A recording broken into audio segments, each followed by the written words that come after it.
আলাইহিস সালাতু সালাম একদিন রাসূল সাল্লাল্লাহু আলাইহি সাল্লামের কাছে আগমন করলেন।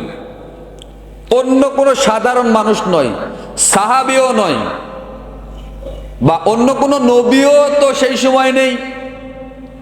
তো বার্তাবাহক ফেরেশতা আল্লাহর পক্ষ থেকে যিনি ওহী নিয়ে আসেন, সেই বার্তাবাহক ফেরেশতা এসে রাসূল সাল্লাল্লাহু আলাইহি সাল্লামকে বলছেন যে, ইয়া মুহাম্মদ, হে মুহাম্মদ, ইসমা শিতা ফা ইন্নাকা মাইয়িতুন, আপনি এই পৃথিবীতে যতদিন ইচ্ছা আপনি জীবন অতিবাহিত করুন, কিন্তু আপনি এটা মনে রাখবেন যে আপনাকে এই পৃথিবীর মায়া ত্যাগ করে চলে যেতে হবে।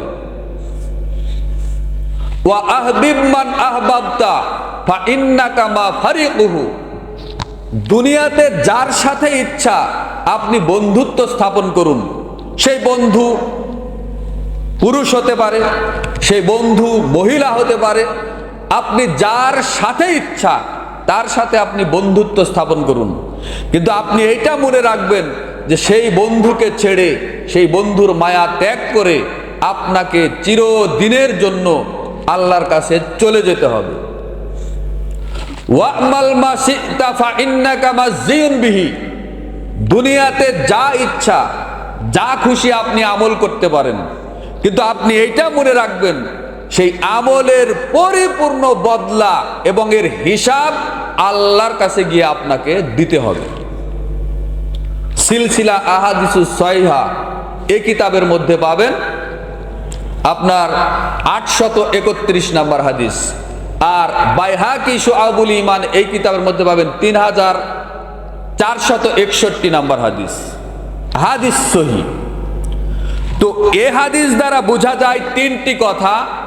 জিবরিল আলাইহিস সালাতু সালাম এসে এক নম্বরে যেটা বলেছিলেন যে, হে মুহাম্মদ, আপনি যতদিন ইচ্ছা এই পৃথিবীতে বেঁচে থাকেন, আপনি থাকতে পারবেন আপনি চাইলে, কিন্তু এটাও আপনাকে মনে রাখতে হবে যে এই পৃথিবীর মায়া ত্যাগ করে আপনার মৃত্যুবরণ করতে হবে। দুই, যার সাথে আপনি ইচ্ছা বন্ধুত্ব স্থাপন করুন, কিন্তু সেই বন্ধুর মায়া, তার ভালোবাসা ত্যাগ করে আপনাকে চিরদিনের মতো চলে যেতে হবে। তিন, যা খুশি আপনি এই দুনিয়াতে আপনি আমল করুন, কিন্তু ওই আমলের পরিপূর্ণ বদলা আপনাকে দেওয়া হবে, ওই আমলের হিসাব পুঙ্খানুপুঙ্খভাবে আল্লাহর কাছে দিতে হবে। তো এ হাদিস দ্বারা বোঝা যায় স্বয়ং জিবরিল আলাইহিস সালাতু সালাম এসে যদি পৃথিবীর সর্বশ্রেষ্ঠ মানুষ, নবীদেরও যিনি সর্বশ্রেষ্ঠ নবী এবং শেষ নবী, তাকে যদি মরণের কথা স্মরণ করে দিতে হয়, তাহলে আপনাকে আমাকে এই মরণের কথা স্মরণ করে দিতে হবে না ভাই? বলেন, দিতে হবে কিনা? আজকে তো মানুষ মরণের স্মরণ থেকে গাফেল, মানুষ বড় উদাসীন, মানুষ দুনিয়ার খেল তামাশা নিয়ে মত্ত মাতাল হয়ে আছে। অথচ পৃথিবীতে যত নামি দামি মানুষ ছিল তারা কি কেউ বেঁচে আছে? আজকেও যারা পৃথিবীতে যত নামি দামি বা যত বদমেজাজি মানুষ, ফেরাউনের মতো মানুষের মৃত্যু হয়েছে, বদ রাগী মানুষ ছিল, অত্যাচারী জালেম স্বৈরাচারী শাসক ছিল, যে নিজেকে সবচাইতে বড় মাবুদ বলে দাবি করেছিল। তিনি বলেছিলেন, আনা রব্বাকুমুল আলা, আমি তোমাদের সবচাইতে বড় প্রতিপালক। নাউজুবিল্লাহ বললেন না? নাউজুবিল্লাহ মিন যালিক। তো সেই ফেরাউনও মরে গেছে, নমরুদ মরে গেছে, আবু জাহিল, উতবা, সাইবা, এরা কত খারাপ, এরা কত জঘন্য মানুষ ছিল, তারা মরে গেছে। আজকেও যারা ভালো এবং মন্দ যত মানুষই এই পৃথিবীতে আছে, কেউ বেঁচে থাকবে না। এটাই সত্য, এটাই চূড়ান্ত, এটাই বাস্তব। আল্লাহ রাব্বুল আলামিন এভাবে বলেন, ওয়ামা জাআলনা লিবাশারিম মিন ক্বাবলিকাল খুলদা আফা ইম মিত্তা ফাহুমুল খালিদুন। হে মুহাম্মদ, হে আমার সম্মানিত নবী, আপনার পূর্বেও অতীতেও আমি কাউকে অনন্তকাল জীবন দান করিনি, তারা সবাই মরে গেছে। তো তাদের যদি মরণ হয়, আপনারও যদি মরণ হয়, তাহলে আপনার যারা বিরোধিতা করছে এরা কি চিরজীবী হবে? এরা কি চিরস্থায়ীভাবে বেঁচে থাকবে পৃথিবীতে? আল্লাহ সুবহানাহু ওয়া তাআলা একটা প্রশ্ন ছুড়ে দিয়েছেন তার নবীকে, সূরা আম্বিয়া 34 নম্বর আয়াত। তাহলে এর পরেই আল্লাহ সুবহানাহু ওয়া তাআলা আরো অসংখ্য আয়াত নাজিল করতে থেকেছেন, মরণকে স্মরণ করে দিতে থেকেছেন পৃথিবীর মানুষকে। আল্লাহ রাব্বুল আলামিন অন্যত্র বলেন, আইনামা তাকুনু ইউদরিকুমুল মাউত ওয়ালাউ কুনতুম ফি বুরুজিম মুশাইয়াদা। হে পৃথিবীর মানুষ, তোমরা মরণ থেকে বাঁচার জন্য যদি সুদূর লৌহ দুর্গের মধ্যে অবস্থান করো, তবুও মরণ তোমাদেরকে ধরবেই, মরণ তোমাদেরকে পাকড়াও করবেই, সেই মৃত্যুর সাথে তোমাদের সাক্ষাৎ করতেই হবে। সূরা আন-নিসা ৭৮ নম্বর আয়াত। আল্লাহ রাব্বুল আলামিন তার নবী মুহাম্মদ সাল্লাল্লাহু আলাইহি সাল্লামকে ডাক দিয়ে বলেন, কুল ইন্নাল মাউতাল্লাযী তাফিররুনা মিনহু ফাইন্নাহু মুলাকিকুম। হে নবী মুহাম্মদ, হে আমার সম্মানিত নবী, হে মাননীয় নবী, আপনি পৃথিবীর সমস্ত মানুষকে ডাক দিয়ে বলে দিন যে দুনিয়ার মানুষ, তোমরা যে মরণ থেকে পালানোর চেষ্টা করছো, মরণ থেকে, মৃত্যু থেকে পালিয়ে বাঁচার চেষ্টা করছো, সেই মরণ তোমাদেরকে ধরবেই, মরণ তোমাদেরকে পাকড়াও করবেই। এই মরণ থেকে বাঁচার কোনো সুযোগ নাই। সূরা জুমুয়া ৮ নম্বর আয়াত, ৬২ নম্বর সূরার ৮ নম্বর আয়াত। তো মানুষ বাঁচার জন্য যত চেষ্টা করে, মরণ থেকে বাঁচার জন্য মানুষ যত চেষ্টা করে, অথচ মরণ থেকে মানুষের বাঁচার কোনো ইখতিয়ার নেই। নির্ধারিত টাইমে তার মরণ হবে, মৃত্যু হবে। মানুষ চাইলে দুনিয়াতে জাহান্নামের আগুন থেকে বাঁচতে পারে, জাহান্নামের আযাব থেকে বেঁচে মানুষ জান্নাতে যেতে পারে সহজেই, এটা মানুষের চাইতে হবে। কিন্তু মরণ থেকে বাঁচাটা সহজ নয়, সম্ভবও নয়। আল্লাহ সুবহানাহু ওয়া তাআলা সূরা জুমুয়ার ৮ নম্বর আয়াতে তার নবীকে ডাক দিয়ে এভাবেই বলেছেন। আল্লাহ রাব্বুল আলামিন অন্যত্র বলেন, ওয়ালিকুল্লি উম্মাতিন আজালুন।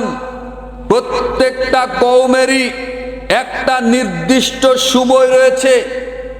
ফাইজা জা আজালুহুম লা ইস্তাখিরুনা সাআতাও ওয়া লা ইস্তাকদিমুন। যখন কারো মৃত্যুর সময়, নির্ধারিত সময় এসে যায়, সেই মৃত্যু থেকে ১ সেকেন্ড আগেও মরণ হবে না, ১ সেকেন্ড পরেও তার মৃত্যু হবে না। নির্ধারিত টাইমেই, নির্ধারিত সময়েই তার মৃত্যুবরণ হবে, তাকে চলে যেতে হবে। সূরা ইউনূস ৪৯ নম্বর আয়াত, সূরা আন-নাহল ৬১ নম্বর আয়াত। দুটি আয়াতে প্রায় একই রকম বাক্য আল্লাহ সুবহানাহু ওয়া তাআলা উল্লেখ করেছেন। তাহলে এই আয়াতগুলি দ্বারা বোঝা যায় নির্ধারিত সময়েই মানুষের মরণ হবে, নির্ধারিত সময়েই মানুষের মৃত্যু হবে, যার এক মুহূর্ত আগেও হবে না, এক মুহূর্ত পরেও হবে না। উদাহরণ নেবেন দুই একটা। আমাদের যাদেরকে ফ্যাসিস্ট সরকার বলছেন, যাদেরকে স্বৈরাচারী, জালেম, অত্যাচারী শাসক বলছেন, এই অত্যাচারী শাসক, জালেম শাসক বা ফ্যাসিস্ট সরকার চেয়েছিল আল্লামা দেলোয়ার হোসেন সাঈদীকে ফাঁসি দিয়ে তাকে অকালেই মারবে, চেয়েছিল না? পেরেছে? আচ্ছা, এরপরে যখন ফাঁসি দেওয়া সম্ভব হলো না, তারপরে রাষ্ট্রীয় আইন পরিবর্তন করে তাকে আমৃত্যু কারাদণ্ড দিল, আজীবন জেল। মানে আমৃত্যু মানে মৃত্যু হওয়ার পরে জেল থেকে বের হতে পারবে, লাশ বের হবে, তার আগে বের হতে পারবে না জীবিত। এই রায় কার্যকর হলো। বলেন তো, আল্লাহ যেটা চান সেটাই হয়, মানুষ যেটা চায় সেটা কি হয়? গোটা পৃথিবীর মানুষ মিলে, পুরো দেশের শাসকরা মিলে আল্লামা দেলোয়ার হোসেন সাঈদীকে ফাঁসিতেও মারতে পারেনি, জেলখানার ভিতরেও মারতে পারেনি। তার সম্মানের সাথে মৃত্যু হয়েছে কোথায়? হাসপাতালে বাইরে মৃত্যু হয়েছে। যদিও অনুমান বা ধারণা করা হচ্ছে যে তাকে ইনজেক্ট করে হত্যা করা হয়েছে বা মারা হয়েছে, সেটা তো মানুষের অনুমান মাত্র। আমি বোঝাতে চাচ্ছি যে আল্লাহর নির্ধারিত সময় ব্যতীত 1 সেকেন্ড আগেও মৃত্যু হবে না, 1 সেকেন্ড পরেও মৃত্যু হবে না। মৃত্যুর ফায়সালা কোথায় হয়? বলেন আল্লাহর কাছে, আসমানে হয়। আরো একটা উদাহরণ নেন, এই যে শরীফ উসমান হাদি, শরীফ উসমান হাদিকে গুলি করেছিল সন্ত্রাসীরা 12 তারিখ জুমার দিন, জুমার সালাতের পরে। আর শরীফ উসমান হাদির মাথার এক সাইডে গুলি লেগে আরেক সাইড দিয়ে বের হয়ে খুলি গুঁড়া গুঁড়া হয়ে বের হয়ে গেছে। তার যদি মৃত্যু ওই সময়ে থাকতো, সন্ত্রাসীরা চেয়েছিল যে তৎক্ষণাৎ মৃত্যু, তাই না?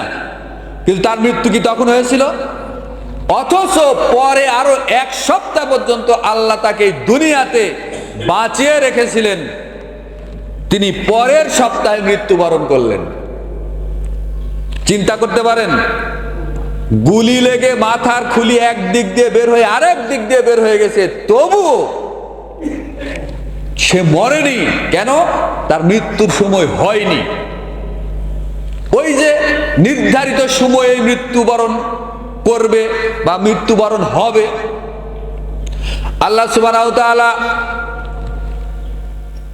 মৃত্যুকে স্মরণ করে দিয়ে অনেক আয়াত নাজিল করেছেন। আল্লাহ রাব্বুল আলামিন অন্যত্র বলেন, ওয়ামা কানা লিনাফসিন আন তামুতা ইল্লা বিইজনিল্লাহি কিতাবাম মুআজ্জালা। পৃথিবীর কোনো মানুষ স্বেচ্ছায়, কোনো জীব স্বেচ্ছায় মৃত্যুবরণ করতে পারে